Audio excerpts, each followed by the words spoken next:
Why was Socrates reproaching Plato by saying that he seemed to think that they were useless studies? Oh, okay. But Yeah. it seemed like Plato seemed to think that they were good Okay. studies. Yeah, very easy to answer this. If I were to talk to you about studying classical arithmetic, classical geometry, you'd be like, "Oh, come on! Like, how do we use those studies? How am I going to use that, right?" And like, what are you going to do? You're going to go you're going to go build a deck on the house. How am I going to use classical astronomy? And so, what people do is they react to the classical studies.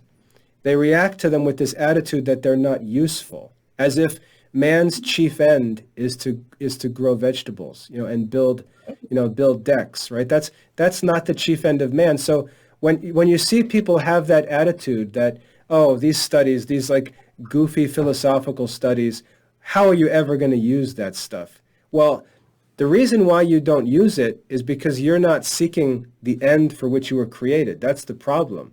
The problem is not the studies. The problem is that all you're worried about is, how am I going to make some money? How can I, make my house nicer? How can I make my body healthier? So you're lost in this world of material things, criticizing theology studies and philosophy studies because you say, how am I going to use that in my life? Well, the problem is your life, right? The problem is you're not seeking the things that you were created to seek, and so the studies that guide you to those things, you consider them to be useless. That's the problem, right? I just did a talk on this recently where I said when I was a new Christian, when I was younger, I thought the Psalms were so boring. And I said, I hate the book of Psalms. They're irrelevant. They have nothing to do with my life. And then as you get older, you realize it's because you don't know what you're doing. You're like a worldly little punk.